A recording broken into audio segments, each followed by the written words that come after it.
Oi, pessoal! Estamos começando a temporada 3 do podcast Fala com Lori, fazendo hoje uma conexão internacional. Quem inaugura essa temporada em grande estilo é a astrofísica Vivian Miranda, falando diretamente de Tucson, onde ela vive, trabalha e estuda. Tucson é a segunda maior cidade do Arizona, nos Estados Unidos. Oi, Vivian! Tudo bem com você? Tudo bem, certinho. Maior calor aqui, maior frio aí, mas tá tudo bem. Sim, o Rio de Janeiro fazendo 13 graus, você pode imaginar? Eu sempre falo com minha mãe que 13 graus é mole. 13 graus eu tô de biquíni. Mas isso não é muito típico de carioca, que é o que você é, né? Não, não é, não é. Mas depois que eu peguei menos 45 em Chicago, 15 é mole. Caramba, eu acho que... Eu conheço Chicago, mas não peguei tão frio assim. Eu acho que o maior frio que eu já passei estando nos Estados Unidos foi em Detroit. Eu acho que foi 30 ou 25 negativos, bem menos que você, enfim.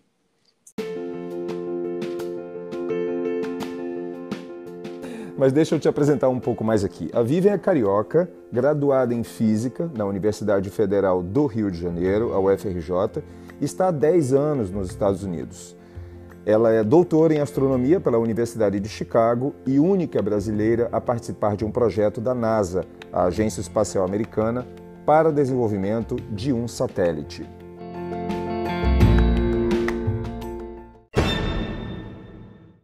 O que eu falei, eu sempre falo é o seguinte. Em 2015, a NASA abriu um edital porque ela precisava de um grupo de cientistas para liderar a parte científica do telescópio.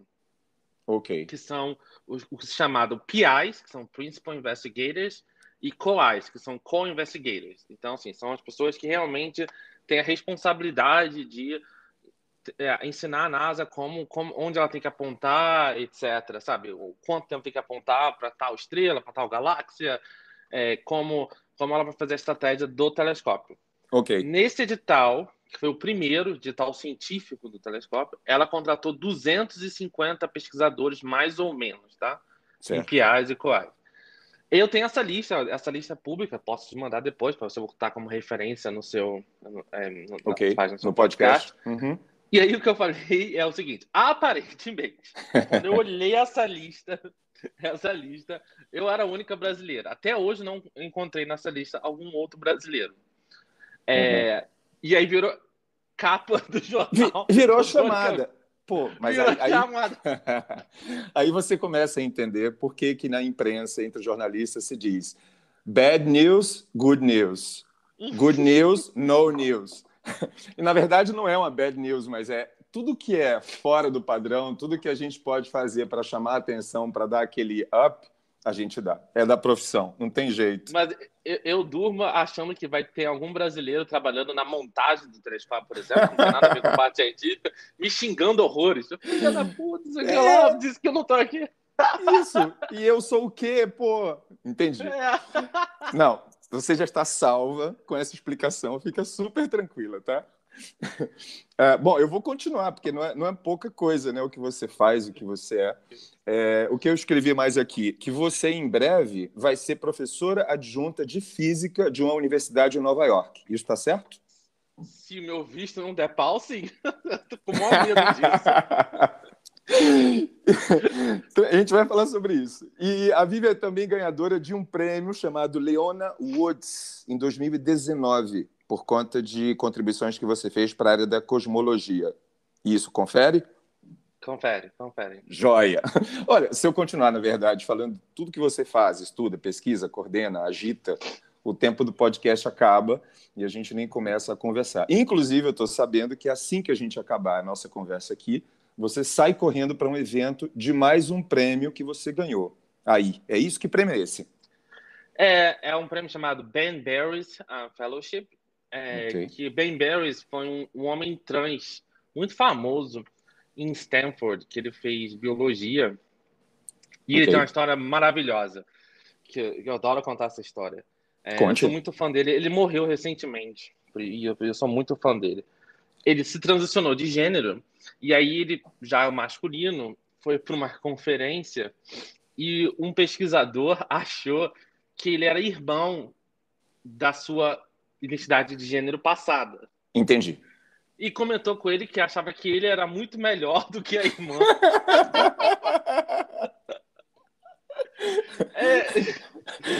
Então... Eu acho que era um elogio já, era quase um flerte, né? Para falar pouco. É quase um flerte, meio machista. Então, exatamente. Então, desde que ele morreu, a associação chama No Deal PR, é uma NGO, que é a Associação de Pesquisadores LGBT, assim. Eles criaram esse prêmio de... Uma ONG, uma organização não governamental. Isso, uma ONG. Ok. Criou esse prêmio, essa fellowship de $5.000 para dar para pesquisadores trans e não binários. Então, entendi. E eu ganhei. Eu e mais algumas outras pessoas ganhamos esse ano esse prêmio de $5.000, que foi importante para minha pesquisa. Então, assim, não é nenhum prêmio grande, não tem tantos pesquisadores trans e não binários no Brasil. Então, é uma disputa muito acirrada. Entendi. Mas foi um dinheiro que me ajudou a comprar um equipamento que eu estava precisando. E a única coisa que eles pedem em torno é que a gente faça esse evento. Eu fiz um posterzinho sobre a minha sobre a minha pesquisa e acho que vai ser legal, assim. Foi um dinheiro que ajudou. A cerimônia vai ser hoje, é isso? A cerimônia vai ser hoje. Eu ganhei em janeiro, já gastei o dinheiro dele. A cerimônia vai ser hoje. Tranquilo, é assim mesmo. E vão vir outros. Você é apaixonada por astronomia desde sempre, Vivian? Desde criança. Desde criança. E hoje, a sua vida hoje é mais trabalho ou mais estudo, ou as duas coisas continuam seguindo numa proporção equilibrada? A gente nunca para de estudar como pesquisadora, Sim. Mas eu estava até refletindo bastante sobre esses dias, assim, a responsabilidade que a gente tem na academia, ela vai crescendo, né? Durante o doutorado, você só tem responsabilidade sobre você mesmo. O pós-doc, você já vai aumentando, porque você começa a ter colaboradores externos, você começa a ser co-orientador ou co-orientadora de alunos, e no pós-doc esse ano isso aumenta mais ainda, e agora eu montei, assim, junto com um pesquisador da Unesp, que é o Rogério Rosenfeld, que é um cara maravilhoso que tem muita de cosmologia, um grupo que tem 6 alunos de pós-graduação e 2 pós-docs. Então, eu tenho que pensar em pesquisa para eles, eu tenho que pensar no futuro deles, em como potencializo o trabalho deles. Então, assim, a responsabilidade do pesquisador, e por isso que o salário vai aumentando também. Então, eu tenho que pensar na minha pesquisa, na pesquisa dos meus alunos. Eu continuo trabalhando para a U of A, para a Universidade da Arizona. Então, eu continuo tendo um chefe aqui que me pede um monte de coisa.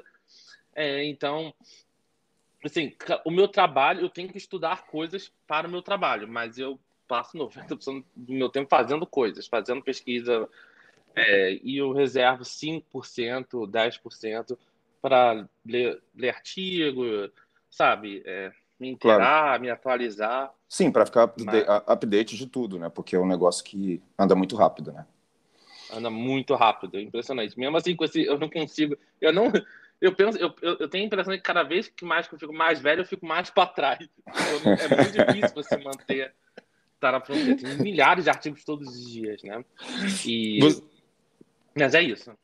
E como é que você foi parar em Tucson, no oeste americano? Eu sei que Tucson esteve na vanguarda de um dos mais ambiciosos experimentos dos últimos tempos, que são 8 pessoas que ficaram 2 anos em cúpulas de vidro, no deserto, enfim. Eu não sei se é uma cidade que tem uma vocação... Dá para visitar essa cúpula. A universidade comprou essa cúpula. Tem um vídeo de YouTube muito bom sobre essa cúpula. Deu uma merda gigantesca esse experimento. Vazou oxigênio. Não é... Mas, assim, Houston é a vanguarda da astronomia, porque é uma das poucas cidades dos Estados Unidos, acho que tem uma no Novo México também, que é uma cidade voltada para a astronomia. Por exemplo, você chega em Houston, você tem um choque, porque a maioria das ruas não tem iluminação pública. É um escuro total. Pois é, cara, mas por que isso? Para as pessoas observarem, para o céu ficar mais... Não, porque Houston fica num vale de várias montanhas, onde ficam os principais telescópios da astronomia americana. Ok. Tirando o Chile, assim...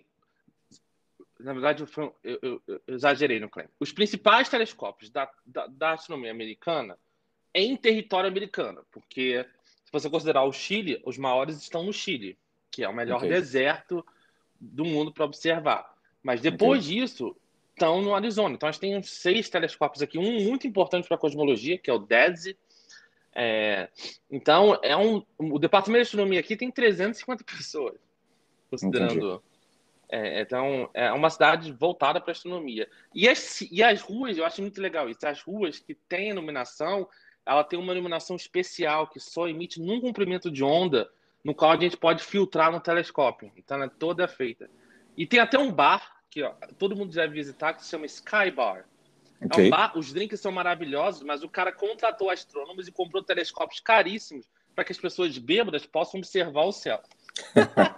Muito bom. E eles têm uns equipamentozinhos, você pode colocar seu iPhone, plugar seu iPhone no telescópio para tirar foto da Lua. É muito maneiro. Só que quando a noite tá boa, eu acho que nos finais de semana, o dono do bar comprou os telescópios. Entendi. E contrata alunos de astronomia da universidade para fazer sessões de astronomia durante o funcionamento do bar. Assim, à meia-noite, 1h da manhã, as pessoas estão dançando de um lado e observando do outro. Como é que é o nome mesmo desse bar? Sky Bar. Sky Bar. Bar do céu. Fantástico. Eu vejo você, assim, enfim, eu vi muitas entrevistas suas para me preparar para a nossa conversa e tudo, e eu noto a sua empolgação com a realidade americana. Bom, você está aí, claro, há 10 anos já, e empolgada demais com o seu trabalho sempre, você gosta muito do que você faz. E aí tem aquela pergunta de sempre, aquela pergunta boba. Você se imagina voltando ao Brasil? Isso ainda é um sonho distante? Quais são os seus planos de médio e longo prazo em relação a isso? O que você pensa Não sobre é um isso? sonho distante, assim. O Brasil sempre esteve e sempre estará na minha pesquisa, no meu coração. Como eu falo, eu tenho um grupo de trabalho junto com a Unesp. Dos meus 6 alunos de doutorado, 4 são... Um é da USP e... Não, como é que é? Um é da USP, 3 são da Unesp. Eu virei pesquisadora associada. Não envolve dinheiro, tá? Não importa por aí. Mas eu virei pesquisadora associada de um centro da Unesp, que é o ICTP Safer, que é um centro internacional, é o meu centro favorito de física no Brasil, onde metade dos alunos da Unesp, daquele centro, são internacionais. E eu pretendo ir de 2 a 3 meses por ano para o Brasil. O Brasil não saiu, nunca sairá. Pelo menos São Paulo, que é a minha cidade favorita no Brasil, apesar de ser carioca, eu tenho uma identificação com São Paulo muito grande e não sairá da minha pesquisa. Nunca deixarei de orientar alunos brasileiros. Eu vejo o Brasil como parte integral da minha carreira. Depois que a pandemia começou, você já voltou ao Brasil? Não, tem que voltar agora para renovar a VISP. Uma coisa que eu estou preocupada é que as embaixadas estão fechadas ainda. Mas não voltei. Mas a gente faz tudo virtual. Sim. Você esteve aqui, então, em 2019, a última vez. Passei 2 meses e meio na Unesp em 2019. Legal. Bom, vamos voltar um pouquinho. Foi uma experiência meio bizarra, mas foi legal. Por quê? Porque, assim, fazia muitos anos que eu não ia no Brasil. Porque desde que comecei a transição, eu esperei a minha transição estar mais avançada para poder ir para o Brasil. Ok. Então, assim, acho que a última vez que eu tinha ido para o Brasil foi em 2016, mas foi muito rapidamente. Mas para uma viagem longa dessa, onde eu pude passar, sei lá, 2 semanas de férias, etc., fazia muitos anos. Então, quando eu entrei no Rio de Janeiro, e Ipanema, onde minha família mora, sempre foi uma bolha para mim, assim, de tolerância, sim, de internacionalização no Rio. Eu sempre me senti em casa. Sim. E eu tomei um choque em 2019. Porque eu vi outro Rio de Janeiro. Eu vi um Rio de Janeiro pior. Não só mais empobrecido, sim, com certeza, mas muito reacionário. Assim, eu nunca tinha entendido por que o reacionarismo tinha reemergido no Brasil. Agora eu entendo. Assim, ele foi assim, ele reemergiu não só no topo, mas na base das pessoas. Assim. Então, E aí o meu amor por São Paulo aumentou mais ainda, porque por mais que São Paulo seja também muito reacionária, São Paulo é tão grande que existe ainda uma bolha de internacionalização, de cosmopolismo, de pessoas que de podem... cosmopolitismo muito maneiro. Muito maneiro. E é um cosmopolismo que eu acho muito democrático, assim. Se você vai para Londres e você vai para outras cidades, é um cosmopolismo caro. Uhum. Em São Paulo, você pode ser cosmopolita no bar da esquina, tomando cerveja de R$ 6, sabe? Uhum. Essa mistura eu não vejo em lugar nenhum no mundo. De verdade, assim, não vejo. Então, aumentou minha paixão pela São Paulo, mas eu fiquei com essa sensação de distanciamento do Rio, que me fez muito mal, porque eu cresci na praia, cresci jogando vôlei de praia. E a gente não sabe se isso é causa ou consequência, né? Quer dizer, quando você estava falando de base e do topo, estou falando da realidade brasileira política, por exemplo. A gente não sabe se esse reacionarismo veio da base e aí por isso chegamos aonde chegamos hoje, lá no topo, ou se foi o contrário. Ou você tem alguma teoria sobre isso? Entende o que eu falei? Eu acho que é causa, porque assim, a minha família ela já teve que sair de algumas outras regiões do Rio antes de ir para Ipanema por causa do reacionarismo lá no passado. Isso o reacionarismo não porque minha mãe era uma mãe solteira, sabe? Trabalhava, então assim, já era nesse nível, né? Não era nem questão de LGBT. Uhum. E eu acho que ele teve latente. Eu acho que as forças cosmopolitas, progressistas, elas conseguiram silenciar, mas não mudar mentes, mudar corações. Então, ele ficou um pouco silenciado. E aí, pegou a maior crise econômica que a gente já teve em muitas décadas, né? E reemergiu. Então, acho que foi causa. Eu acho Entendi. que o topo surfou e potencializou essa revolta, e essa revolta nos jovens, uma coisa que eu acho muito paradoxal, né? Eu acho que os jovens, para mim, eram que tinham que exagerar nas transformações, né? Então, para mim foi muito... Eu acho que crises econômicas, isso aí é um achômetro, tá? Que não é minha área, mas crises econômicas, principalmente depois de uma fase de tanta abundância econômica, geram esse tipo de ressentimento, potencializa esse tipo de reacionarismo, de conservadorismo. Porque você fica... se eu fosse um jovem em 2017, eu ia estar puta pra caralho. Porque, 4 anos atrás, o pessoal tava indo pro exterior estudar, não sei o quê, agora não tem porra nenhuma, tudo cancelado. E eu ia ficar, entendeu? Eu entendo isso. Assim, se eu disser que eu não entendo, eu tô mentindo. Eu entendo. Não quer dizer que eu concorde, mas eu entendo de onde vem. Enfim, vamos voltar um pouquinho para o início, porque a gente foi atropelando as coisas e eu queria saber como era você, estudante, antes até de fazer sua transição na UFRJ, se você era considerado, se você se destacava, se você era considerado um prodígio, um gênio. Eu li que você, desde os 19 anos, você fazia várias matérias de doutorado ainda na graduação. Você era considerado um gêniozinho? Ou você era uma pessoa comum que, enfim, fala aí. Não, não era. Eu era muito respeitada por alguns professores, mas não era considerado gêniozinho. Eu era muito rebelde e muito independente, assim. A UFRJ, ela era muito boa, mas eu entendo assim, a UFRJ ela tinha um fluxo muito grande de alunos com uma base muito ruim na física, porque ela aceitava... Eram as piores notas do vestibular e entravam 120 alunos. Então, eles não tinham... Então, entrava gente, o que para mim não tem problema nenhum, mas não tinha um programa para recuperar essas pessoas. Então, assim, não tem como na PUC tinha um cálculo zero, uma física zero. Então, a maneira deles de recuperarem é que eles criaram um curso muito, muito fechado, assim, muito... Você tem que fazer A para depois fazer B, para depois fazer C, para depois fazer D. Sabe? Muito rígido. E eu não tinha isso. Então, eu queria fazer outras coisas. Eu queria, por exemplo, eu tinha uma turma especial de matemática, eu gostava muito de matemática, que eu consegui entrar só depois, para onde eu fiz as matérias de doutorado em matemática. Então, assim, eu tinha muito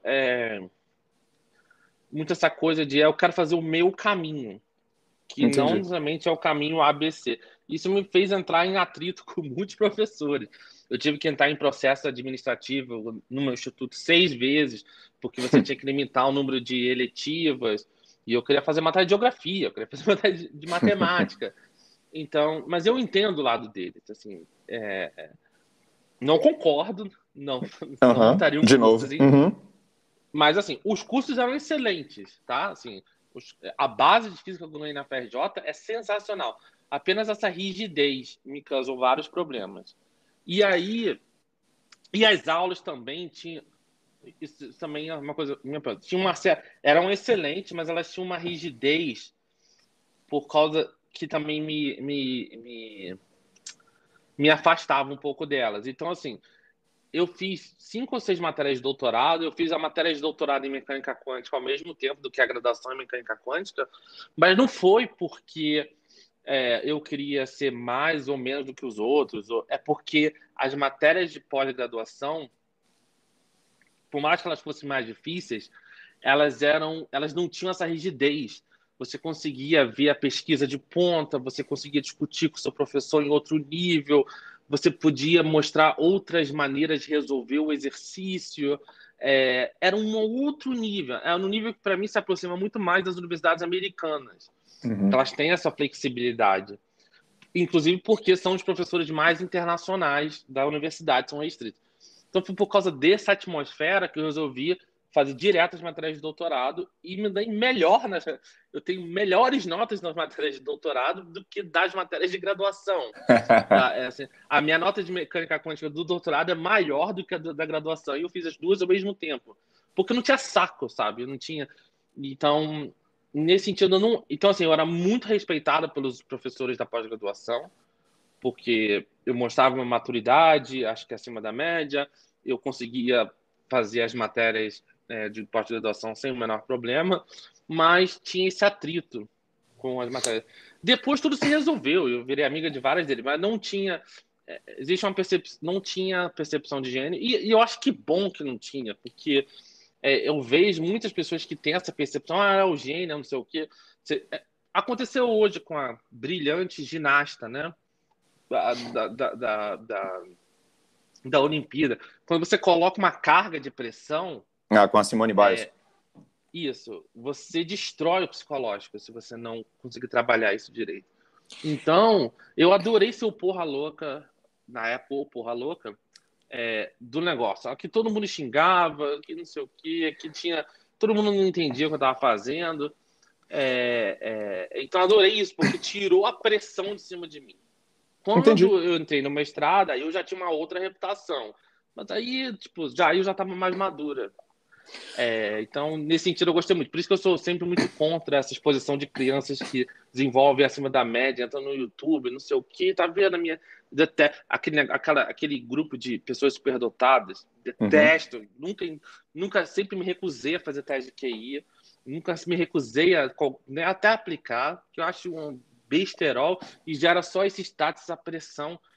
E não é o ponto. O ponto não é ser brilhante, não é ser brilhante, não. O ponto é fazer o que você gosta e curtir o que você gosta. E aí o resto vem naturalmente, sabe? Nesse seu prazer de estudar e de ver o que vai surgindo de todo o estudo, um dos seus mestres é o professor do Instituto de Física, o físico Luiz Davidovich. Ele é também o atual presidente da Academia Brasileira de Ciências e tudo mais. E eu assisti algumas coisas dele, que ele tem uma premissa que ele fala assim, por uma ciência mais brasileira. E você bate muito nessa tecla, porque você acha que o Brasil poderia ser um hub da América Latina, um hub de cérebros e tudo mais. Foi aí a identificação maior que você teve com o Davidovich? Como foi a relação de vocês durante a tua graduação? O Davidovich foi um dos meus maiores influências e das pessoas que... Foi o Davidovich que chegou para o Instituto e falou assim, a Vivian, ela não me chamou de Vivian, é uma puta aluna. Inclusive, ele que escreveu uma das cartas de recomendação para eu ir para os Estados Unidos. Assim, Ele foi um dos meus maiores incentivadores. Ele que foi o professor de mecânica quântica da pós-graduação. Eu fiz 3 matérias de doutorado com ele. Eu fiz ótica quântica 1, informação quântica e mecânica quântica. E ele é um físico nível prêmio Nobel. Não é à toa que no prêmio Nobel da área dele, que foi o Serge Haroche, que ganhou numa série de artigos no qual o David Davis também assina. Então, assim, ele está muito acima, muito acima. E ele sabe da potência do Brasil, ele sabe dessa... Porque envolve muita criatividade, né? Envolve muita jogo de cintura, pesquisa. E uma coisa que o brasileiro tem, sabe? Uma coisa, por exemplo, que eu vejo em muitos alunos asiáticos, que eles são brilhantes na hora de fazer a prova, mas não tem esse jogo de cintura na hora da pesquisa, sabe? Que aí o brasileiro pode deslanchar. Então, nem sabe da potencialização de você conseguir... Você, pô, como investimento, você pode... trazer todos os cérebros da América Latina, porque é muito mais difícil. Veja, se para um estudante da Colômbia ou do Uruguai, você vai para o Brasil, que é Mercosul, seus pais podem visitar o tempo todo, em reais, que não é tão pesado, ou você vai para os Estados Unidos, onde seus pais vão ser tratados de maneira merda na fronteira, como os meus são, como eu já fui várias vezes, o dólar é uma merda, a passagem é caríssima, você só pode ficar 6 meses por ano. Vai para o Brasil.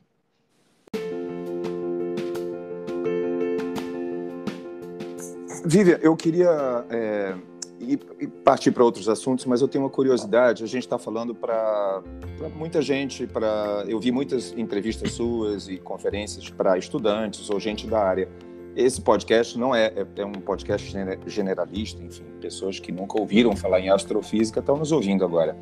Então, se você pudesse explicar o que faz uma astrofísica no dia a dia de trabalho? Como é o seu dia a dia de trabalho hoje, por exemplo? Depende muito, assim. Você tem astrofísicas mais experimentais que vão lá no telescópio, eu não sou uma delas. Você tem astrofísicas mais computacionais que vão tentar modelar estrelas e galáxias em supercomputadores. Você tem astrofísicas mais teóricas que ficam só no quadro negro. Eu sou uma astrofísica mais computacional.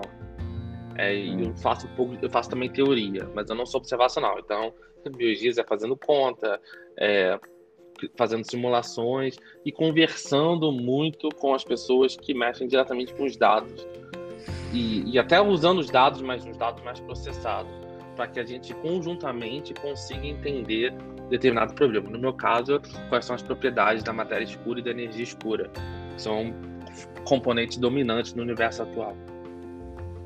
Aliás, uma curiosidade, os extraterrestres a gente tem uma ideia, ou acha, ou tem certeza de que existem, mas você tem uma opinião muito própria sobre isso. Eles existem, mas eles não estão interessados na Terra, é isso?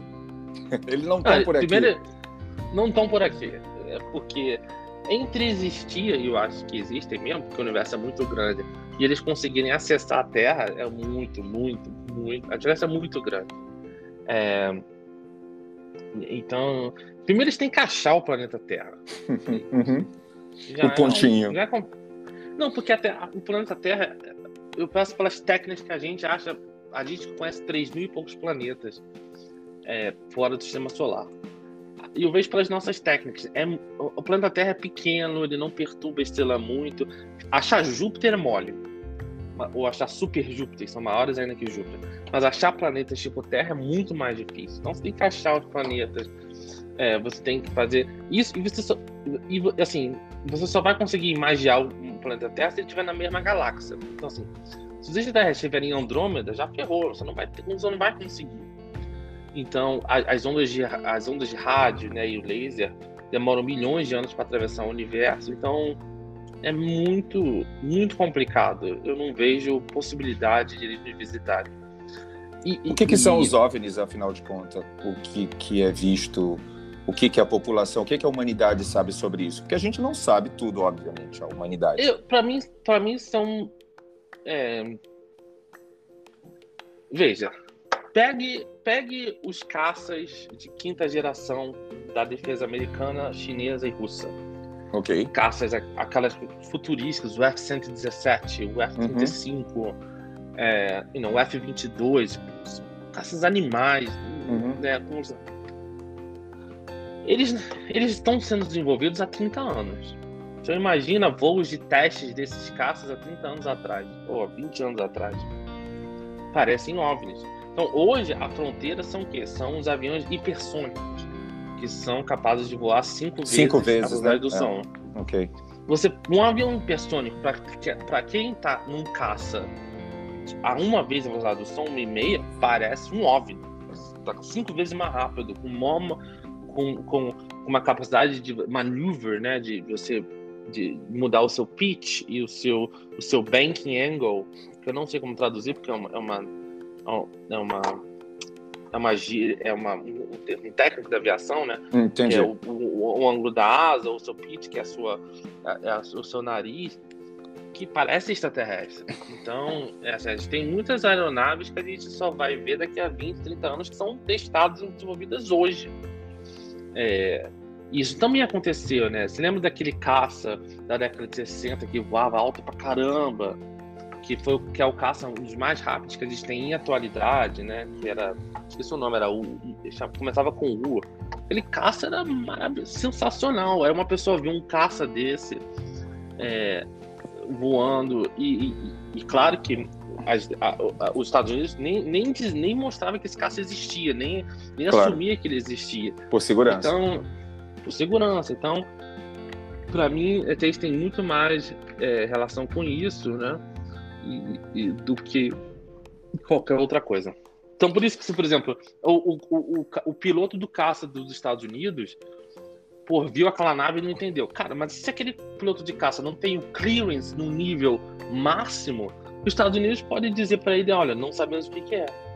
O fato de você estar nas Forças Armadas não significa que você tem acesso a tudo que as Forças Armadas fazem. Absolutamente. Ao contrário. Uhum. Então, eu acho que tem muito mais aventura aí do que outra. É muito mais plausível essa do que qualquer outra coisa. E outra coisa, se os ETs entrarem, eles vão vir numa nave pequena, porque quanto mais massa... Por exemplo, eu gostei muito desse novo filme que tá na Amazon Prime, dos ETs, você viu? Não vi. Que você lembra do nome? A Guerra do Amanhã. Tomorrow War, a Guerra do Amanhã. Que tem os White Walk. Ali é muito mais plausível, porque era uma nave pequena que colidiu, estava congelada, e a grande sacação é que ela veio com material genético e alguns samples de uma espécie que era muito agressiva. Os pilotos eram super inteligentes, mas a espécie que eles trouxeram era muito agressiva.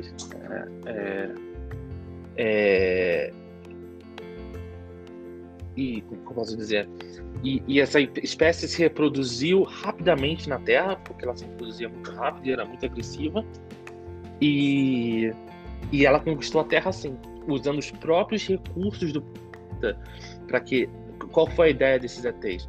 Essa espécie vai comer todos os seres humanos, que foi o de fato que aconteceu, e depois que ela comer todos os seres humanos, ela vai morrer por fome.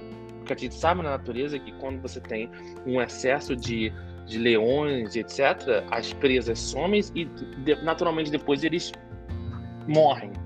Então eles usaram o próprio planeta para dominar, não tipo, eles não vieram com uma porrada de nave, porque não tem como você acelerar uma massa muito grande nesse nível. Então eu achei aquele filme, do ponto de vista científico, muito mais plausível, apesar de eu não achar que uma nave mesmo pequena possa chegar aqui, do que versões anteriores. É um filme interessante de se ver. Legal.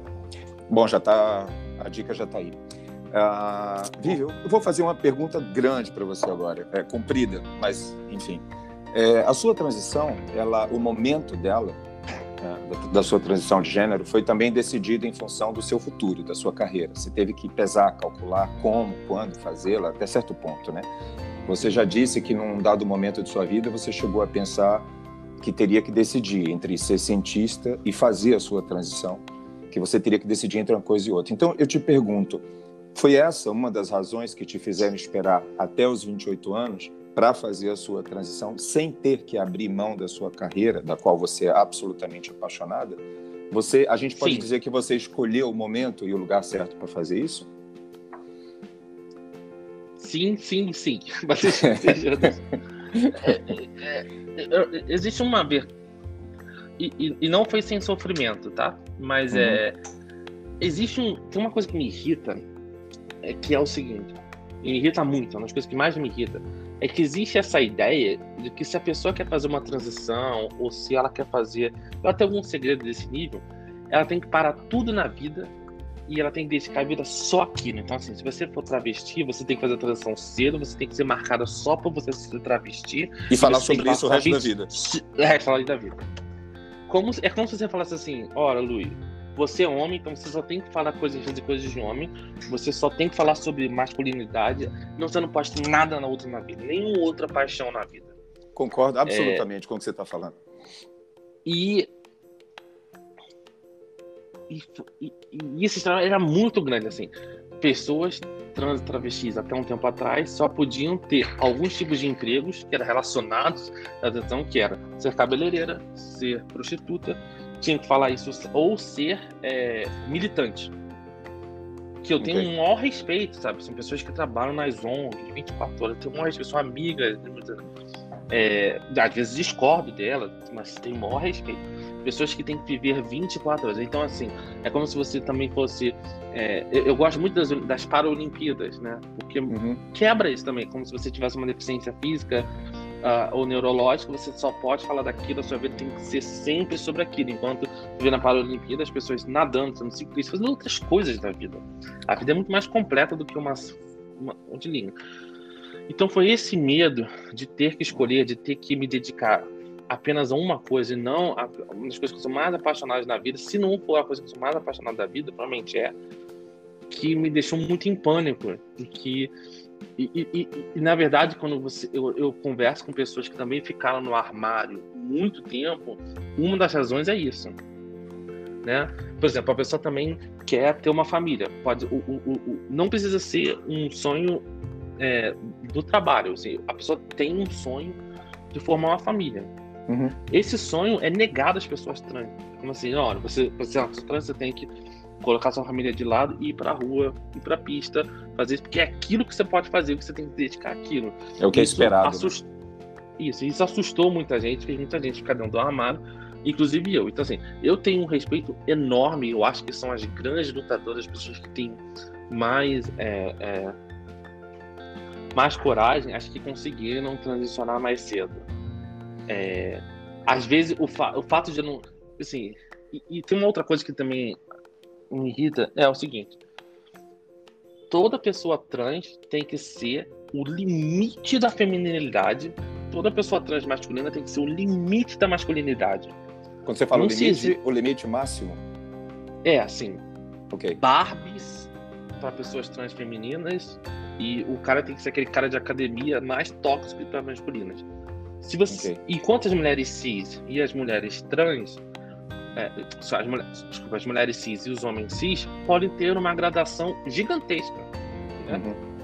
Você tem lésbicas, mulheres cis são masculinas, pessoas lésbicas héteros que são masculinas, femininas, homens mais delicados, homens mais saradões, né? Mais... Sim, um espectro, como um espectro, a humanidade. E esse espectro nos é negado. Então, assim, eu acho que as pessoas, as mulheres trans, que estão naturalmente num espectro super feminino, mas assim, sabe? Que desde que a pessoa já considerava uma pessoa super feminina antes da transição, elas meio que foram levadas a fazer a transição sem ter a escolha de ficar no armário, porque elas já não estavam no armário, né? As pessoas trans que não são tão femininas assim, que estão num espectro mais perto do centro, né? Eu sempre falava pra minha mãe, ela perguntou, mas por que você não pode ser um homem mais feminino? Eu falei, porque eu não tô ali, eu não tô tão longe dali, eu sou mais à direita, eu gosto de uma mulher, eu tenho orgulho de ser uma mulher, mas também não sou uma mulher super feminina. Sou ali no meio termo das mulheres, também não sou a mulher mais masculina. Espero que eu tô tentando consertar minha voz, essas coisas, mas você não vê no meu dia, também não sou a mulher mais masculina. Mas eu tô ali. Mas por eu não estar... As mulheres que não estão nesse espectro ultra feminino, ou os homens que querem fazer as transições, que não estão nesse espectro ultra feminino antes da transição, e as mulheres que querem fazer a transição para homens trans, que também não estão no espectro de ultramasculinas, elas podem se dar ao luxo de estar dentro do armário. Enquanto para as outras, não. Você já é empurrada para fora do armário pela sua expressão de gênero. Então, isso, eu vejo isso. As pessoas que antes da transição já eram muito femininas ou muito masculinas, elas se transicionaram mais cedo, na minha experiência. Elas não tinham a oportunidade de entrar no armário.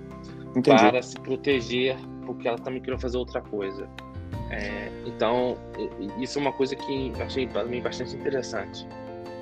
Agora, a gente sabe que o mundo científico, né, abraça os homens com muito mais facilidade que abraça as mulheres. E você fez a transição de um gênero muito mais aceito, digamos assim, na comunidade científica, do gênero masculino, para um gênero onde as barreiras seriam maiores, o gênero feminino. Você chegou a pensar nisso? Porque o menino sempre, desde criancinha, quando faz alguma coisa legal, uma coisa grande, é um gêniozinho e tudo mais. E as meninas sempre são consideradas as esforçadas, né? Isso é muito... Desde cedo a gente vê isso. E você entendeu a minha pergunta? Quer dizer, você pensou também sobre isso? De estar adicionando uma dificuldade na sua carreira como física? Não muito, porque no seguinte sentido, porque eu sabia que a transfobia ia ser tão maior, tão mais avassaladora, que tipo, ia dominar esse tipo, né? Essa nuance. Isso é uma perturbação, dado o que a transfobia fez. E os Estados Unidos, eles já estão mais avançados nisso. Então, assim, ele já existe várias trans na academia, várias trans na física, inclusive na astrofísica. Existem 2 mulheres trans astrofísicas, professoras. Então, talvez nos Estados Unidos, e a verdade, essa questão da nuance seja mais importante. Mas no Brasil não foi assim. A transfobia foi...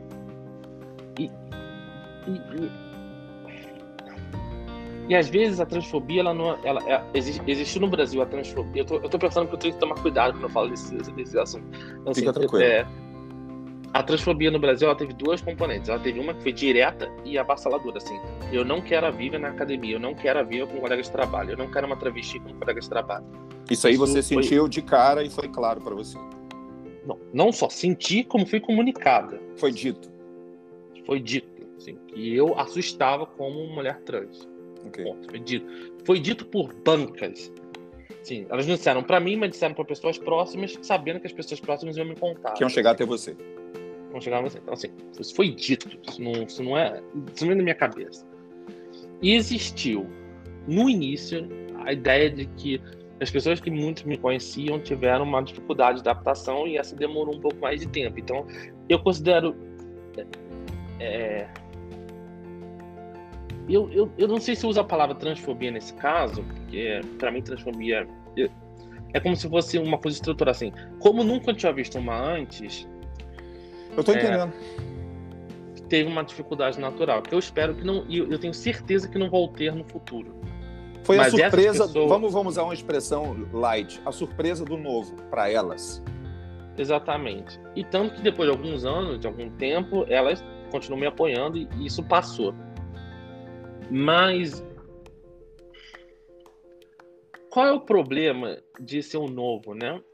Além dessa dificuldade, é que as pessoas precisam de anos para se acostumar, mas não necessariamente eu tenho anos. Eu estava atrás de um emprego, eu quase tive que sair da astrofísica, sabe? Assim, você tem os deadlines, eu não posso esperar 10 anos para o pessoal se acostumar para me contratar, entendeu?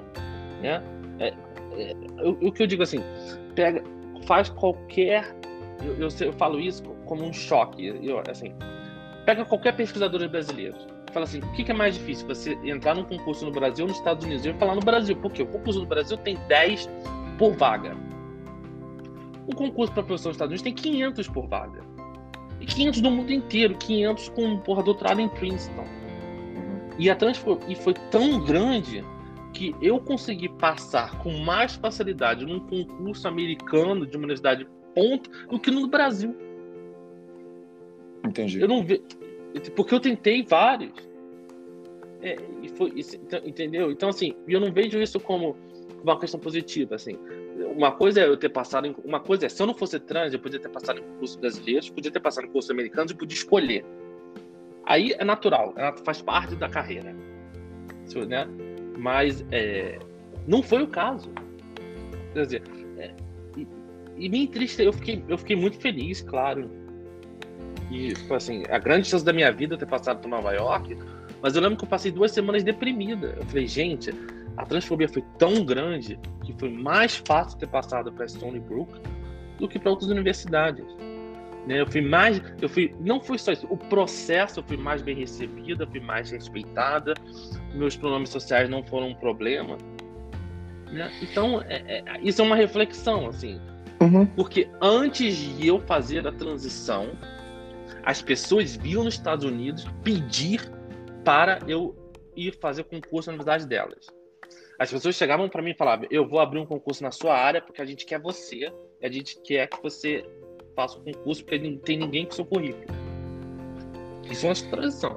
E depois da transição, as portas foram todas fechadas. Todas fechadas. Com a exceção da FRJ. A FRJ eu acho que eu nunca tive a porta fechada. Apenas foi, no caso da FRJ, foi uma questão casual. Eu não pude participar do concurso, porque tem uma outra coisa no Brasil que eu também acho trágica, é que para você fazer o concurso, você tem que ir ao lugar. Você tem que pagar para ir ao lugar. Não é nos Estados Unidos assim. Nos Estados Unidos, você faz tudo online, e aí os finalistas, que assim, são 500 pessoas, normalmente tem 5 a 6 finalistas, eles chamam para você visitar o lugar, mas eles pagam. E por que isso é um problema? Porque eu não tenho condição de gastar $2.500 para cada concurso que eu tenho que ir para o Brasil. Teve um concurso na Universidade Federal do Rio Grande do Sul que se inscreveram 100 pessoas. E aí o concurso tem 3 fases. Você tem uma parte que você tem que dar uma aula, uma parte que você tem que fazer a sua pesquisa e uma parte que você tem que defender o seu currículo. E aí, ao invés de eles fazerem, olha, o candidato A vai fazer tudo isso num dia, depois vai fazer o candidato B. Não, eles fizeram o seguinte: todo mundo vai fazer o A, depois todo mundo vai fazer o B, depois todo mundo vai fazer o C. Conclusão: o calendário do concurso tinha 1 mês, tinha 40 dias, e tinha que passar 40 dias fora do trabalho lá para eles, à disposição.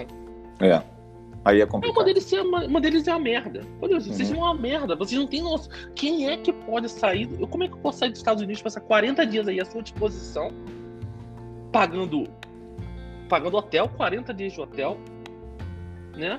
Eu 40 dias fora do meu ambiente de trabalho, eu posso até estar trabalhando no hotel, mas não é a mesma coisa. Eu tenho um aluno aqui para fazer o concurso. Então, assim, o sistema de concurso do Brasil, ele pune quem não está perto da universidade. Inclusive, existe eu tenho certeza, cara, eu não tenho, mas eu tenho certeza que se eu pegar os dados, vai ter uma correlação gigantesca entre aprovados no concurso e distância em quilômetros entre a proximidade da universidade. Isso é um crime. Vivian, eu vou tocar. A gente está já apontando assim para a reta final, mas enfim, e estou preocupado também com a sua hora, com o seu tempo, mas eu vou tocar num assunto um pouco pesado agora, um pouco não, bastante.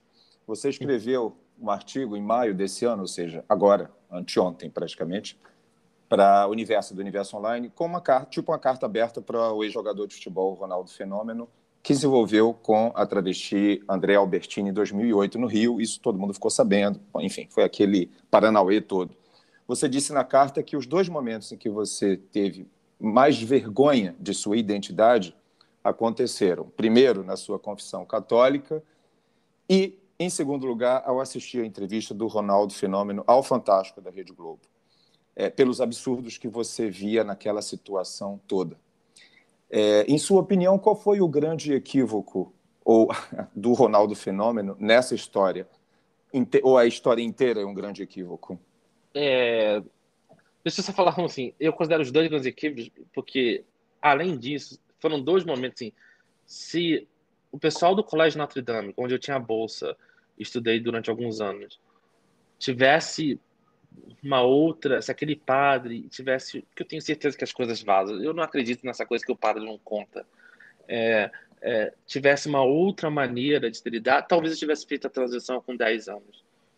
E eu lembro de 2009, assim, foi um momento que eu cheguei a pensar assim, pô, é agora, vou me abrir, já tô com mestrado aqui, vou fazer. E eu lembro que isso foi assim, teve uma dimensão tão grande esse caso, acho que foi em 2009. Foi 2008, não, a Andrea morreu em 2009. 2009. Um ano Então, depois. eu tinha acabado de me graduar, eu já estava com bolsa de mestrado, eu falei, pô, talvez dê, cara, vamos fazer. E eu lembro que isso foi um caso assim que foi tão pesado que isso me ajudou a ficar no armário por mais alguns anos. Que doideira, hein? Eu digo o exemplo, porque eu chorei pelo Ronaldo em 98.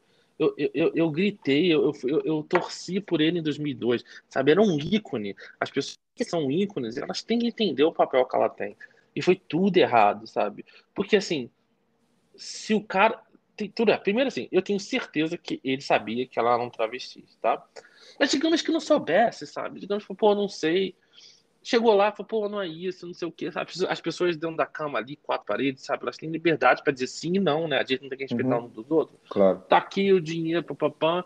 E se ela se. Eu não acredito na versão que ela queria expor, porque Ronaldo, ele teria ido na justiça essa versão. Mas elas deviam ter pedido um dinheiro, era o trabalho delas, né? Se a pessoa chegou e falou, não, pô, fui mesmo, não foi legal, mas se eu tivesse ido pra cama também não tinha problema nenhum, sabe? Se eu tivesse falado isso, ó, não fui, não é minha praia, mas se também tivesse sido, foram-se todos vocês, elas são seres humanos, elas estão ali. Se tivesse sido um negócio assim, porra, ótimo, sabe? Ninguém é obrigado a ir pra cama com ninguém, mas tem que respeitar. E ele não fez isso. Ele não só não fez isso, como depois ele também nem foi na justiça, ele faltou, como em várias partes dessa história, inclusive na reportagem do Fantástico de 2013, que para mim foi uma das reportagens mais nefastas que eu conheço, assim, da minha história de ver a televisão brasileira, ele pintou todas as trans e travestis como seres nefastos.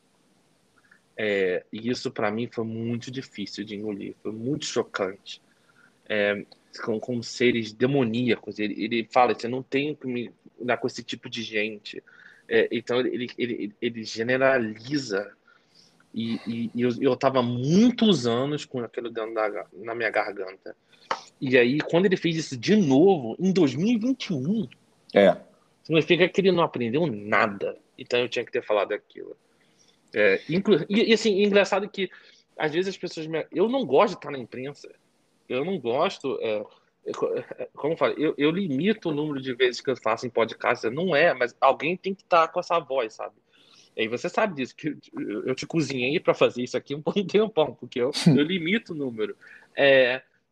Abafa o caso.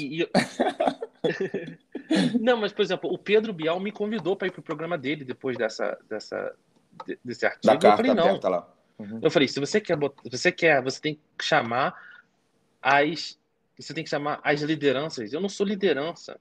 Nem quero, tem as lideranças do movimento, aí dei vários nomes, se ele chamou, porra nenhuma. Por quê? Porque o Pedro Bial, na minha opinião, queria apenas, vou botar uma astrofísica aqui, né? Vou usar um episódio onde ele se deu muito mal, né? Porque eu tenho certeza que, na minha opinião, ele foi obrigado a fazer aquele vídeo no Instagram para promover o programa dele. E eu sou totalmente contra isso. Porque se ele realmente tivesse sido sincero, ele teria chamado as lideranças. E não chamou. Então, e eu recusei, sabe? Então mostra assim, que eu no meu papel não eu não quero chamar, eu não quero fama, não quero nada disso. Só para Mas às vezes as vozes. Desculpa, sem te interromper, já te interrompendo, Vivian. Só para falar para quem não sabe, o Ronaldo foi ao Bial esse ano e aí falou praticamente tudo que ele tinha falado 10 anos antes. É isso. E isso assim, e ele falou pouco, as pessoas falaram, mas você exagerou, não exagerei não, porque quando a pessoa tem uma história, o pouco vale muito, porque mostra que ele não amadureceu, né? Ainda mais falar de uma pessoa que morreu de uma maneira tão trágica. Uma pessoa morrer de AIDS aos 23, 24 anos, 22, ela tem que ter acesso nulo a qualquer tipo de medicina. Né? Então, para mim ficou. Então, assim, eu não mostrei, não quis, não é na minha, não é fama, não é isso. Eu falo, primeiro porque às vezes alguém tem que falar, tem que dar um nome, porque uma coisa que me impressionou muito é que todas as reportagens, quase todas as reportagens de televisão sobre o assunto não mencionavam o nome da Andrea. E a gente aprendeu no passado, né, na Grande Guerra, que quando você tira o nome da pessoa e transforma ela num número, você desumaniza a pessoa, né? É por isso que as minorias que foram massacradas, elas viravam um número, um código de barra, mais ou menos, né? Sim. Então as pessoas não tinham o nome da Andrea, não tinham a história dela. Então isso me impactou muito. Então, então eu vou falar, então, assim, para mim, qual seria o meu mundo ideal? Não precisa falar nada disso. Eu ficar aqui na minha, com os meus alunos, às vezes fazer um podcast sobre ciência, só para divulgar a cosmologia, faz parte também da nossa profissão. Uhum. E não tem que passar por isso, sabe? Mas alguém tem que falar. Eu acho que eu falei de um jeito.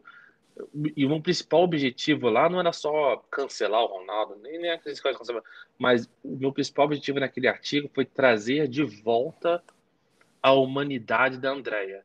Porque mesmo se ela tivesse sido culpada do que lhe acusa, ela ainda merece a sua humanidade. Absolutamente. E ainda tinha um fator muito menos grave. Você é uma pessoa que adora futebol. E como você já falou, né, você faz muitas referências ao futebol o tempo todo. O Ronaldo era teu ídolo lá nas 2 Copas lá e tudo mais. Adoro futebol, faço de um canal do Flamengo. Adoro, sou viciado. Eu tenho 1 milhão de Eu tenho aqui um negócio para poder assistir a Libertadores, eu tenho um negócio do Brasileirão. Eu sou viciado em futebol. Exatamente. Vivian, a gente está, infelizmente, indo para a reta final, está terminando a nossa conversa, e eu queria te perguntar mais uma coisa. A riqueza só tem valor quando ela é encontrada. Essa frase é sua, ou você já disse essa frase muitas vezes, e eu gosto muito dela. Já disse? Já, bem bonita até você falou a história dos diamantes no núcleo da Terra. O que adianta os diamantes estarem lá se ninguém consegue ir lá pegá-los? Sim. Eu estudei. O que essa frase representa para você? Lato sensu, assim, plano geral. Eu acho que eu falei isso com relação à ciência, a defesa da ciência, né? Sim. De transformar em valor, né? Sim. Pesquisa, basicamente. Uhum. Exatamente. Você está falando do pré-sal, da capacidade do CNPq, da Petrobras, em chegar lá e encontrar petróleo a 7 quilômetros abaixo do mar, etc, etc. Uhum. Mas eu acho que também vale por muitas outras áreas, né? Assim, a pessoa, quando ela já nasce bilionária, ela não dá valor àquilo, né? Acho que para mim a grande questão do imposto sobre heranças é isso. As pessoas têm que... Não quer dizer que você tem que nascer na extrema pobreza. Nada disso. Você pode, inclusive, nascer bem rica. Mas imagina uma pessoa que herda 200 bilhões de dólares. Qual o valor? Então, assim, todos os seres humanos, eles têm que lutar por alguma coisa. A gente tem que tentar criar valor. Assim, o mundo, a vida é uma merda, nesse sentido. Assim, o que eu quero dizer com isso? A vida é um caos, né? Inclusive, é um livro de... O cara é um puta transfóbico, mas eu gosto do livro dele, que é o Jordan Peterson. Ele é um dos maiores transfóbicos que existe. Sou totalmente contra a transfobia dele, mas eu gosto do livro dele. O que acontece muito em ciência. O cara é um babaca, mas a pesquisa dele é boa. Sim. Isso acontece direto. Paradoxos da vida, né? E eu faço essa divisão total. Né? Não vou deixar de ler um livro que para mim foi insightful. Teve uns insights muito bons, porque o cara é um babaca. Então, e ele fala, a vida é um caos, né? Assim, se a gente não faz nada, tudo decai, né? O fato de a gente conseguir ter a nossa casinha, o nosso emprego, é uma constante batalha contra o caos, né? Contra o desmoronamento, né? A gente tem, como se assim, você deixar, se os seres humanos desaparecem do planeta, em 100 anos todas as cidades viraram pó. 100 a 1000 anos, né? Uhum. Eu acho essa... Então a gente tem que sempre lutar. E ele fala uma coisa que me impressionou muito, assim, a gente tem que ter propósito na vida. Então, assim, pegue o maior peso que você consegue carregar e tente carregar esse peso. Porque nos momentos down, todo mundo tem momentos ups and downs, é o seu propósito que vai te levantar. que vai te voltar no rumo de novo. Exatamente. Então, e eu acho que isso vai para a ciência. Quais são os grandes propósitos da ciência brasileira? Assim, de criar, assim, nós queremos isso, nós queremos, sabe? Assim, no caso da NASA foi nós queríamos ir à Lua. Hoje eu acho que podia ser o cérebro. Nós queremos entender o cérebro humano, criar grandes questões que entram na imaginação das crianças, que façam que elas façam física no futuro. A minha, eu tinha isso, eu tinha muito medo da morte. E para mim, a astronomia, quando era criança, era um jeito de responder essas grandes questões em relação à nossa mortalidade. Então, assim, foram questões como essa que me motivaram, sabe? Que me motivaram com os professores dizendo que eu era delirante. Eu lembro isso com 10 anos, dizendo que, tipo assim, eu tinha que amadurecer porque é delirante eu dizer que eu queria trabalhar com a NASA. Eu já tenho projeto com a NASA, sabe? Então, assim, são esses grandes objetivos que te levam adiante, que criam objetivos de longo prazo. Porque tudo... desculpa, eu estou num coworking e... Imagina, problema nenhum. Pela primeira vez em um mês eu vi isso acontecer aqui. Quais são esses grandes objetivos que faz com que você tenha um objetivo de longo prazo, de 30, de 40 anos, que pode ser formar sua família, um objetivo de responder algumas questões. Isso que impulsiona a ciência, que impulsiona nós como seres humanos. Então, você cria valor, e eu acho legal valor onde eles digam assim, a questão sobre a morte, para algumas pessoas não tem valor. Para mim, tinha. A questão sobre o pré-sal como o centro da Terra, para algumas pessoas não tem valor, para outras tem. E aí você descobre qual a questão que você dá valor, que as outras pessoas não dão, e vai naquilo. Porque isso vai te tornar diferente, vai te tornar única. Entendi. A gente pode encerrar com isso. Legal, Vi. Olha, eu conversaria com você mais um tempão. De verdade, você tem muito a dizer. E vai dizer muito ainda ao longo de sua vida, tenho certeza absoluta disso. Você é um exemplo de brasileira, na minha opinião. De verdade. Eu quero ter o privilégio de conhecer você quando você vier ao Rio. Se você se lembrar de mim, fala, Lori, tô aqui, vamos tomar um café. Mas eu sei do prêmio, a gente pode né? conversar mais, que agora eu vou entrar num phone booth, que é a prova de som. Ó, só ver a diferença. Pronto, podemos falar mais 2 horas. Onde você entrou? Em que observatório? O coworking eu adoro coworkings. Eu adoro muito, porque eu tá perto de pessoas de outras profissões, trocar ideias. Sim. E tem cerveja e café ilimitado. Muito bom. e assim, invenções, eu acho que vai bombar o coworking, já tá bombando no Brasil. E é que hoje eu tô sozinho, normalmente, e esses coworkers, eles têm tipo umas cabines telefônicas à prova de som para que as pessoas possam fazer reuniões, etc. Hoje, como o meu andar estava vazio, eu estava fazendo no andar normal, sabe? E aí por isso que tinha som. Mas por que você não faz de casa? A pergunta idiota, né? Por que você não está em casa agora? Porque aí já é mais perto de onde você está indo? Ou porque você prefere fazer tudo aí? Ok, vamos aos aspectos próximos. Aqui eu tenho café, água, lanche, cerveja limitada e não pago ar-condicionado. Então tem essa questão prática. Eu acho que tem uma questão da separação. Eu gosto da minha casa. Eu passei 13 meses em isolamento total na minha casa, sabe? Uhum. E foi difícil. Mas eu gosto dessa separação, sabe? Tá em um outro ambiente. Aqui tem umas janelas maravilhosas com uma luz solar. Na minha casa não tem tanto assim. Mas eu acho essa separação. Eu tenho um cantinho que é quer dizer, olha, aqui eu vou pensar em trabalho, aqui eu vou, sabe, ter meus encontros, aqui eu vou conhecer gente nova. Eu gosto muito. Aqui eu conheço. Por exemplo, qual a minha empresa favorita aqui do coworking? É um cara que são dois amigos que criaram um jogo de tabuleiro. Criaram uma empresa para desenvolver esse jogo e vender esse jogo. Porra, achei irado, eu adorei o jogo dele. Falei, eu quero comprar o seu jogo. Uma startup de jogo de tabuleiro. Juro, eu te mando o site depois, uma startup de jogo de tabuleiro. E eu falei, cara, que maneiro, sabe? Então, essa ideia de você ter pessoas que você pode trocar figurinhas, você vê as pessoas batem. E aí, olha que interessante, e tem muito a ver com o que eu acabei de te responder. O trabalho que eu vi que dá para fazer um jogo de tabuleiro é insano. Porque você tem que pensar nas regras, você tem que pensar no design, você tem que pensar na compra. Ou seja, qualquer ideia para você transformar em algo real, algo com valor, demora um trabalho gigantesco, assim. Então eu gosto. Eu tô vazio aqui porque é final de semana, mas eu gosto dessa interação com outras pessoas. Ficar num isolamento, conversando com a parede, é algo que não é minha praia.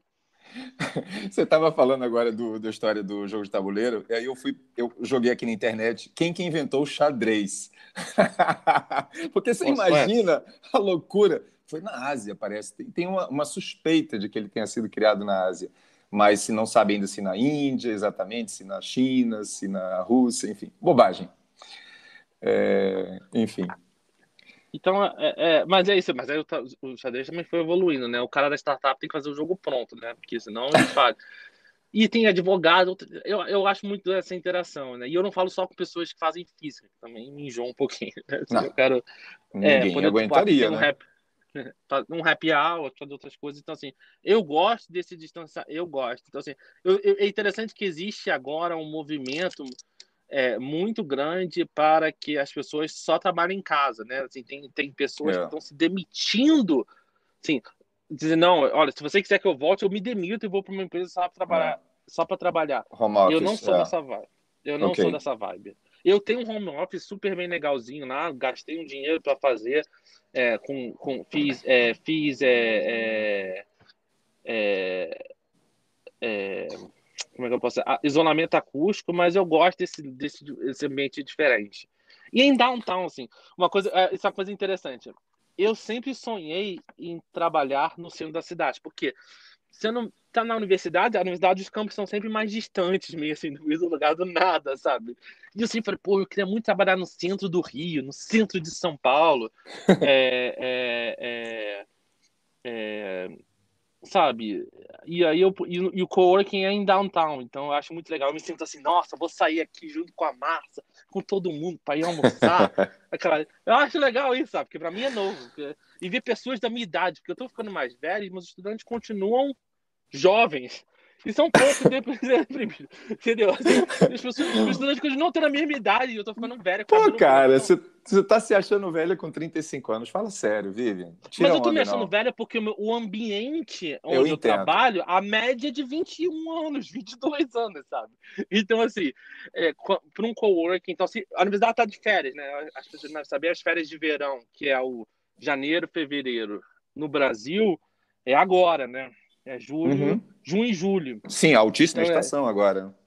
então, aí eu sempre alugo um coworking, tipo, Eu, eu, eu, sabe? ia, eu ia te perguntar uma coisa que me passou. Seus hobbies, passatempos. Eu sei que você gosta do Pablo Vittar. Não, que você gosta, não, calma. Que você ouve Pablo Vittar, mas que você tem uma grande exigência, que é ouvir em altíssima fidelidade. Pô, Conta um tem. pouquinho sobre isso Cara, pra eu gente. gosto. Isso foi o pior hobby da minha vida, porque é caro pra caralho. Assim, quando. Eu sempre gostei de música. Claro, quando jovem, eu escutava em MP3 pirateado, ruim pra caraca, né? Lembra do Napster? Pô, lembro. Aquilo é uma abominação da natureza. E aí, aos poucos, eu fui experimentando. Eu falei, pô, mas por que esse fone aqui é mais caro? Por que, pessoal? Aí eu fui experimentando, sabe? Aí eu comprei meu amplificador Eu não tô usando ele agora, eu tô usando só um sem fio. Mas assim, eu comprei um amplificador, eu comprei um DAC, que é um conversor digital analógico, que é separado. Aí, por exemplo, eu tinha uma coisa muito legal, eu tinha um fone que toda vez que eu aumentava o volume, eu começava a escutar um chiado. Aí eu fui pesquisar, por causa da eletrônica do computador. Aí eu vi que o chiado desaparece com o DAC. Aí você foi fazendo aos pouquinos, sabe? Vai Aí até refinando, né? comprei.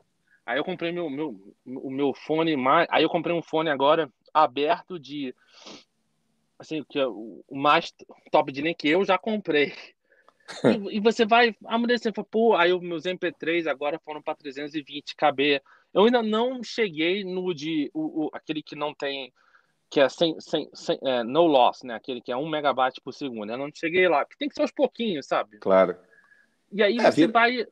aproveitando, você começa a ver, eu acho muito legal isso, você consegue fechar os olhos e saber a posição dos instrumentos. Pô, isso é maneiro, sabe? Eu não sou conhecedora de música, mas sabe, eu só vejo... Você desenvolveu essa percepção pela qualidade que foi subindo, depois você não vai conseguir se livrar mais disso. E foi aos poucos, Sim. sabe? E aí, pra mim, pra voltar, aí, pô... É que assim, eu tô correndo. Às vezes eu corro, eu sou meio gordinho, então assim, eu corro pouco, mas eu ando de bicicleta, tá, mas não vou usar um fone daquele. Tudo bem, mas você poder sentar assim, falar, pô, que música legal, pô, que bacana, tô escutando a bateria lá atrás. Foi uma coisa natural, assim. Eu nunca vou chegar naquele nível maluco, a pessoa tem aquele fone de $50 mil. Nunca. Você me interna se eu gastar. Foi por isso que eu mandei. Eu adoraria um dia escutar nele. Mas eu mandei. Mas eu vou... Fala. Perdão. Mas eu nunca vou voltar num fone de $10. Também me interna se eu voltar. Então. Foi por isso que quando eu mandei as recomendações para você privilegiar o fone com fio, porque o Bluetooth poderia ter interferência, você falou assim, como assim? O meu fone, fantástico, não vai ter interferência nenhuma. Enfim. Não, mas é que assim, o fone para escutar música, ele é com fio, tá? Eu tenho com fio, aquele fio grossinho, etc. Mas eu tenho esse para falar que eu não posso trazer um fone desse pro meu coworking, né? Uhum. Eu tenho esse para falar coisas normais. Eu comprei esse iPad, esse fone Pro da Apple, não aquele grandão que parece tem um show do Doctor Who, né? Que parece um Cyberman do Doctor Who, aquele fone da Apple. Não, mas eu tenho aquele no fonezinho e eu gosto muito de quando eu tô me concentrando, de botar aquele cancelamento acústico mesmo sem música. Porque você chega num nível de silêncio que eu adoro. Ah, não, aquilo é muito bom, hein? Viajar de avião com aquilo é fantástico também, nossa. Exatamente, mas esses fones da Apple, mesmo você colocando dentro do ouvido, eles têm um cancelamento acústico muito bom. Então, eu uso mais para isso, assim, para coisas normais. Mas todo mundo, eu falo assim, todo mundo tem direito de alguns hobbies mais sofisticados, entendeu? Às vezes é o vinho, às vezes é quadrinhos, cara. Meu padrasto, ele tinha uma coleção de quadrinhos sensacionais. O Homem-Aranha 1, 2, 3, -1, -2, a revista do Super-Homem. Sabe, pô, é maneiro, sabe? Uma outra pessoa olha aqui e fala, pô, que merda, que você tem que você monte de quadrinho? Pra ele era muito maneiro. Assim, todo mundo tem direito a uns hobbies. Tem gente que o hobby é o carro. Por isso que eu falo, às vezes eu vejo uma pessoa com um carro grande, maneiro, etc. Eu falo, tá compensando, né? Eu não acho isso. Pode ser o hobby do cara. Ou da mulher, sabe? Todo mundo tem direito a um hobby, que pode ser pequeno, grande, e um dos meus hobbies é escutar essa música, assim. Ter essa percepção, poder desestressar escutando uns instrumentos. Assim, e escutar música trash. Sim, escutar música trash em altíssima fidelidade é outra legal. Coisa, né? É outra coisa. Como você assistiu... Fala, perdão.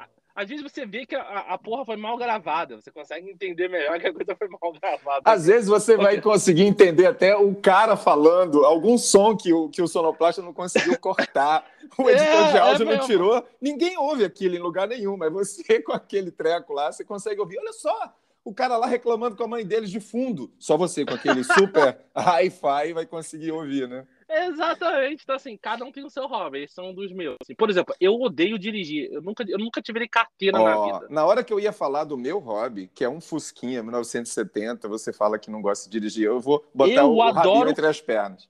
Não, eu adoro o carro. Tá? Você não gosta de dirigir. Eu não gosto de dirigir. Então, assim, eu sigo o YouTube do Rubinho Barrichello. Já viu o YouTube? Pô, muito maneiro o YouTube não. dele, onde ele dá umas voltas. Pô, o Rubinho Barrichello tem um YouTube maneiríssimo. Esqueci o nome agora, que ele faz umas voltas rápidas no circuito com vários carros legais, carros adaptados, sabe? Me amarro nisso, me amarro em Fórmula 1, mas eu não tenho o prazer de dirigir, eu gosto de ver, sabe? Já achei Drag aqui. Racing. Chama-se Acelerados, é isso? Isso, maravilhoso, adoro esse canal. Caramba, tem quase 2 milhões, milhões de inscritos. O Rubinho é YouTube, é sinistro. E uma outra coisa também, adoro Drag Race, aquele que os carros apostam corrida, sabe, numa reta, adoro isso. Eu gosto de carro, não gosto de dirigir, mas fala corrida de arrancada, né? Legal. Isso, eu adoro tudo, mas eu dirigindo não gosto, eu gosto de assistir. Você já foi para a exposição de carros antigos aí em Pebble Beach, aí perto de você? Tem uma das maiores do mundo, né? Não fui. Já ouviu falar? Eu fiz quase nada no Arizona, já. Eu não fiz Palm quase Springs, nada eu no acho. Arizona. Nada, né? Imagina, Vivian, você dizendo que não fez quase nada, hein? Imagina uma pessoa normal, comum, vendo isso. Eu falei, caramba. Não, mas é porque assim, os gênios podem fazer várias coisas ao mesmo tempo. Eu não posso. E vou dizer, sabe qual é o meu carro dos sonhos? Assim, um carro Qual? que eu até aprendi a dirigir. O BMW M5 Competition. Porra. Caramba, deixa eu digitar isso aqui para ver. BMW M5 Competition. Porra, carrão. E você encontra esse carro nas ruas aí dos Estados Unidos. Já quando eu pego um desse no Uber, eu falo, porra, meu carrão do caralho. Ah, tô vendo. Aqui, para pegar um desse no Uber, a gente tem que pegar primeiro um Airbus e viajar 10 mil quilômetros. Não, eu quero um Uber Select Black, um BMW M5 Competition. Ok, senhor, o aeroporto é ali. mas sabe que eu tô com certo medo? Você vê um novo... Eu sei que já tá aqui, mas você vê um novo... Eu tenho que sair daqui a 10 minutos, tá? Mas é bom, eu posso... Aquele novo carro do Elon Musk, que é o Platinum, que tá chegando de zero... Pô, eles lançou um novo carro agora. Um Tesla, que é o né? Uhum. Um Tesla.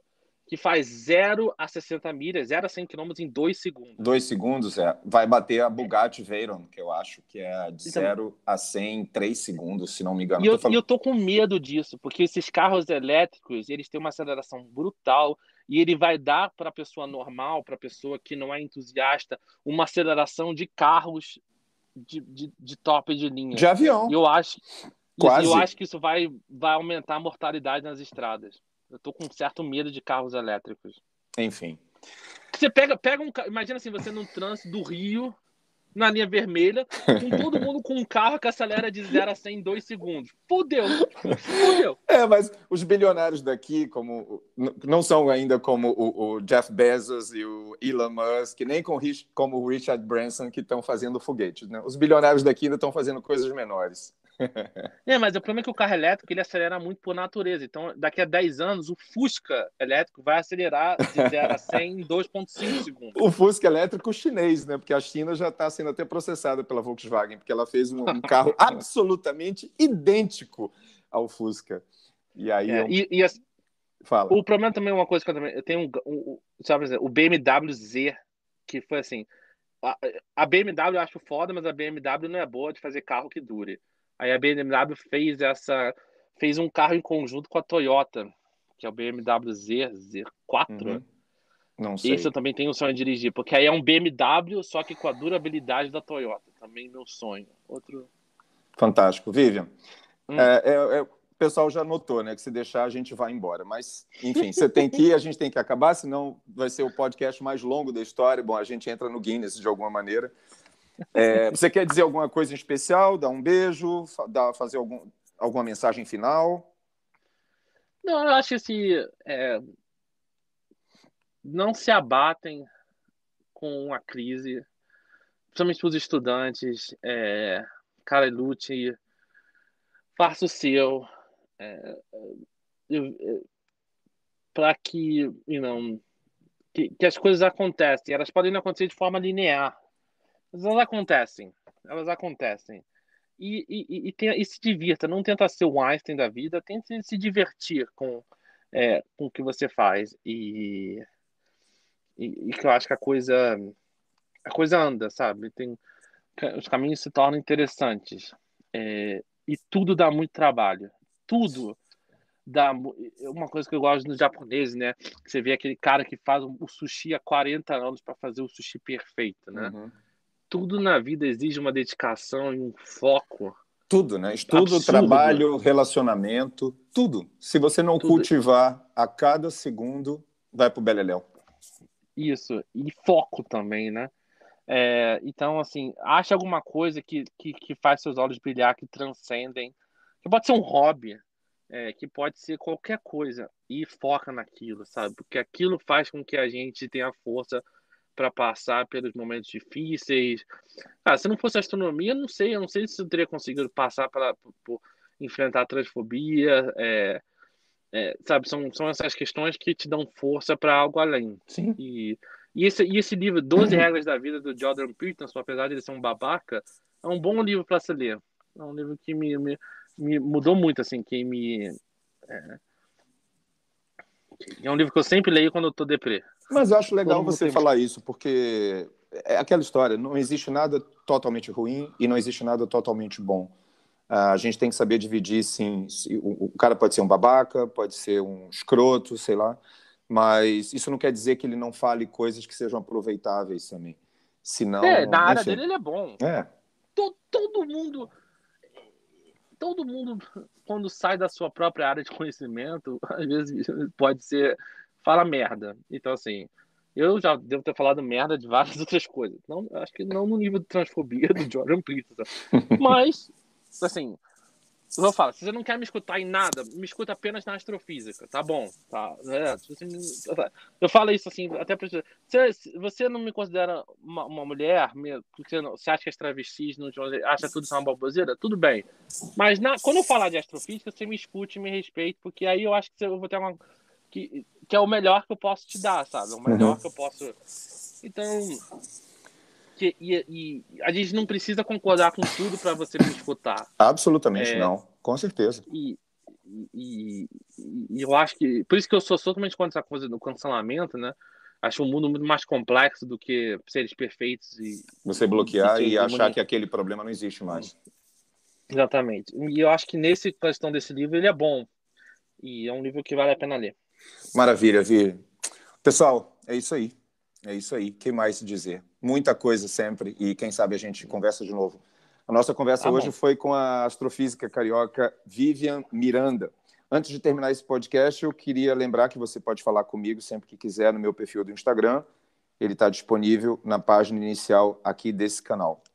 Vivian, muitíssimo obrigado pelo seu tempo. Me chama de novo, eu te cozinho por mais um tempo, mas eu volto. Nossa, não, mas isso já está certo. É bom que está gravado. Certamente, porque agora a gente falou de uma coisa macro, mas a gente pode falar sobre milhões de outros temas e bater papos bem gostosos por aqui. Eu tardo, mas não falho. Você realmente não falhou. Incrível. Eu te admiro mesmo. Realmente, te peço desculpas pelas minhas malcriações. Não teve nenhuma, não. Tá bom. Um grande beijo para você, Vivian. Um abraço, gente, a todos vocês que ficaram nos ouvindo até o final. Tchau, Vivian. Tchau, pessoal. Tchau. Até breve.